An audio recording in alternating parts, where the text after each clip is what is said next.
Odile, le podcast, une production de la plateforme francophone de lutte contre la désinformation, une collaboration entre l'Organisation internationale de la francophonie et Check First, avec Guillaume Custer et Floriane Marinier. Odile, le podcast, c'est une série d'entretiens avec celles et ceux qui luttent contre les désordres de l'information dans l'espace francophone.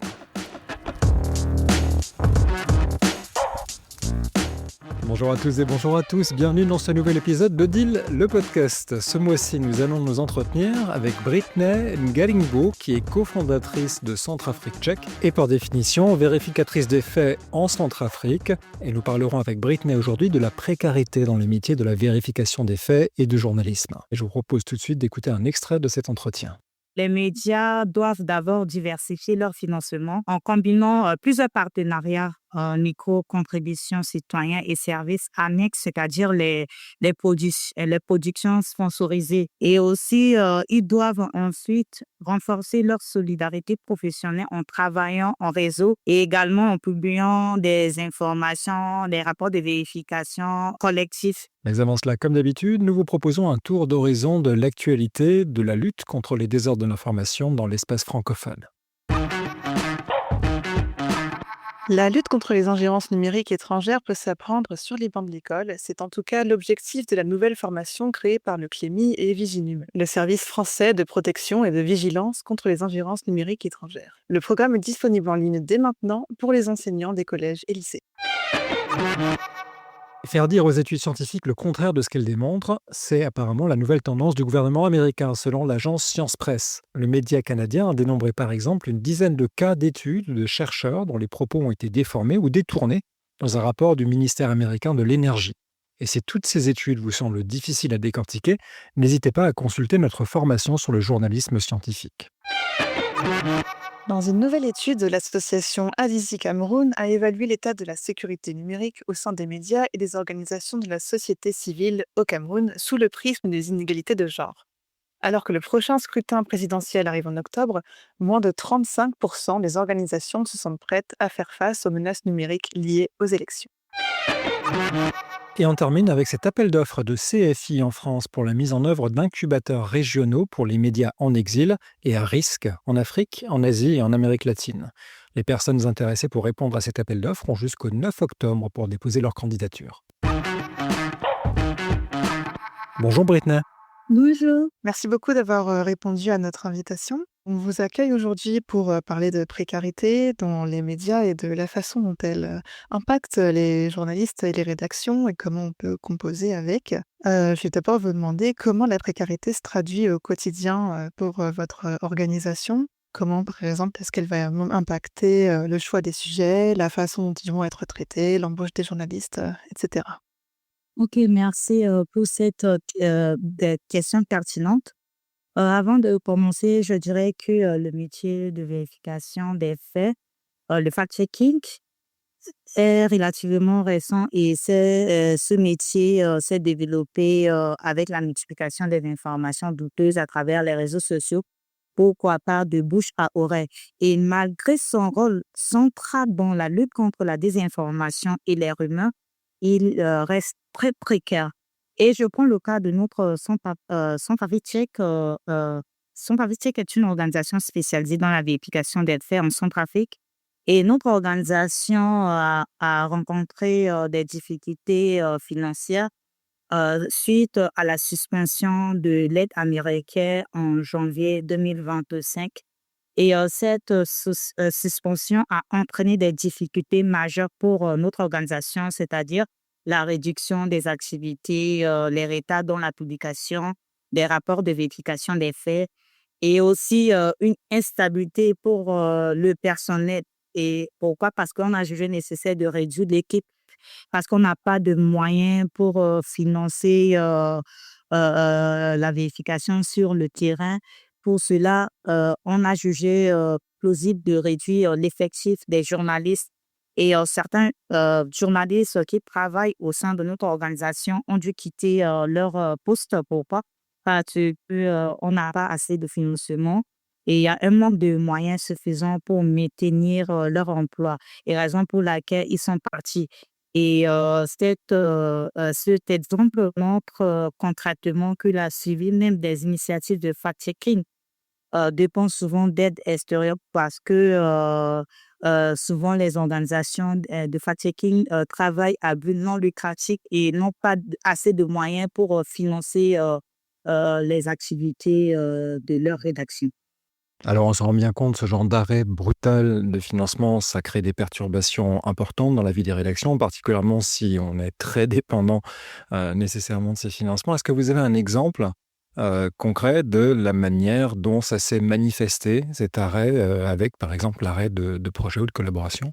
Oui, bien sûr que si. À l'époque, on travaillait sur un projet avec NET. NET, c'est une organisation américaine qui appuie les organisations de la société civile ainsi que les organisations locales.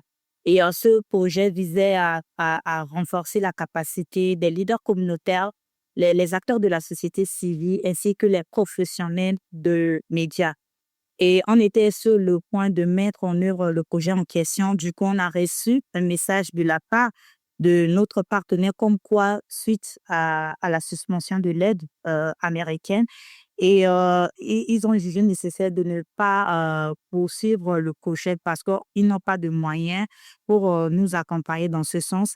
Et également, on a tout arrêté, on a arrêté les activités de ce projet. On a revu l'effectif des journalistes et on a également informé les bénéficiaires dans le cadre de ce projet comme quoi on n'a pas de moyens pour poursuivre le projet parce que le partenaire a arrêté le financement vis-à-vis de la suspension de l'aide américaine. Et également, on travaillait également avec l'ONG Internews parce que l'ONG Internews ici en Centrafrique appuie des médias centrafricains. Et à l'époque, on travaillait sur le projet dédié à la vérification des faits, à la vérification des informations sur le terrain. Et du coup, l'ONG Internews a fermé sa porte ici en Centrafrique suite à cette suspension. D'accord, donc on voit bien que vous êtes finalement, très dépendant des financements extérieurs. C'est un point d'ailleurs que vous abordez, sur Centrafrique Tchèque. Vous avez une page qui est entièrement dédiée, à ces financements. Donc, vous aviez été lauréat de l'appel à projets de jumelage de l'Organisation internationale de la francophonie en 2021-2022. Vous avez eu le financement d'ONG, de CFI, de la MINUSCA. Donc, ce qu'on comprend, c'est que vous avez réussi quand même à diversifier, vos financements. Quels seraient vos conseils justement, aux médias pour se pérenniser? OK, merci, pour, cette question. Je dirais que, pour faire face à cette, situation les médias doivent d'abord diversifier leur financement en combinant, plusieurs partenariats, micro-contributions citoyens et services annexes, c'est-à-dire les productions sponsorisées. Et aussi, ils doivent ensuite renforcer leur solidarité professionnelle en travaillant en réseau et également en publiant des informations, des rapports de vérification collectifs et aussi en distribuant des formations payantes afin de pouvoir mettre en place des stratégies pour ne pas tomber dans cette situation. Donc, je dirais qu'il faut développer plusieurs partenariats, diversifier les sources de revenus. D'accord, c'est en effet une solution qui peut être pertinente à la fois pour les journalistes en Centrafrique, mais aussi dans d'autres pays du monde, parce qu'on voit bien que, la précarité concerne de plus en plus, de rédactions, dans le monde, comme l'indique le dernier rapport, de Reporters sans frontières sorti cette année. À votre avis, comment on peut expliquer cette détérioration au niveau global? Ce problème, je dirais que, c'est un problème, on ne peut pas réduire totalement, on ne peut pas éradiquer parce que souvent les organisations, spécialisées dans le fact-checking travaillent, à but non lucratif et dépendent, des financements extérieurs. Donc pour cela, je propose à ces organisations de pouvoir développer des stratégies pour pouvoir, diversifier leurs sources et aussi de travailler en collaboration avec surtout des organisations locales et aussi travailler en réseau afin de pouvoir d'éviter de dépendre totalement aux aides des organisations non gouvernementales ou bien des organisations internationales. Alors précisément, on parle d'organisations internationales plutôt occidentales, mais on sait aussi qu'en Centrafrique et ailleurs sur le continent, et même ailleurs dans le monde, il y a d'autres acteurs qui distribuent de l'argent, mais qui n'ont pas forcément les mêmes objectifs. On pense évidemment à la Russie, on pense, et ça a été documenté notamment par Forbidden Stories, à ces recrutements de rédacteurs plutôt que de journalistes, hein. Je pense qu'il n'est pas très adapté d'employer le terme journaliste, qui sont payés pour diffuser de la propagande. Donc nécessairement, il y a aussi cette question de mettre face à face cet argent disponible, quitte à éthiquement complètement passer la ligne rouge, et la nécessité de survie. De votre point de vue, comment est-ce qu'on réconcilie ces 2 problèmes et comment est-ce qu'on résiste à la tentation?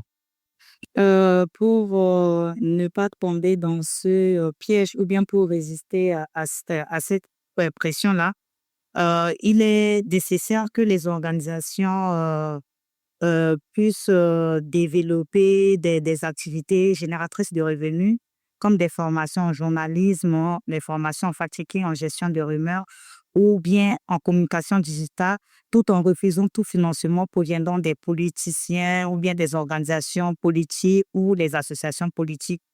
Et tout ça, c'est pour prévenir ou préserver son indépendance éditoriale et aussi renforcer les partenariats avec des organisations locales et internationales indépendantes afin de permettre la mutualisation des ressources, d'assurer la continuité des publications et aussi, pourquoi pas, accroître la visibilité pour attirer des nouveaux soutiens financiers. Très bien. Merci beaucoup, Britney. Merci à vous, pareillement. Merci beaucoup d'avoir pris le temps de discuter avec nous, Britney. Très bonne journée.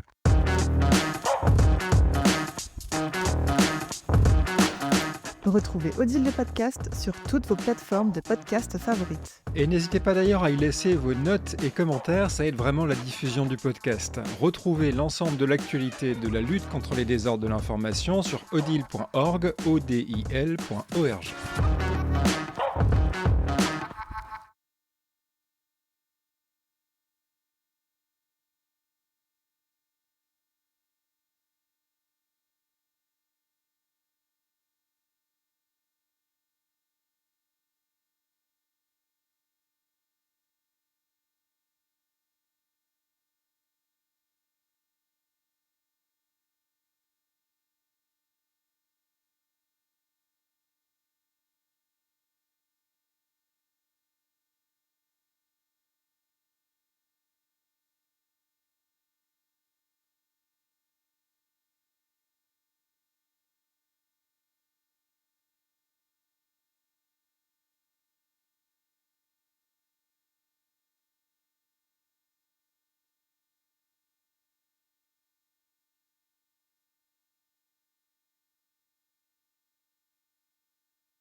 Merci beaucoup d'avoir pris le temps de discuter avec nous, Merci Britney. beaucoup, Très à bonne bientôt. journée.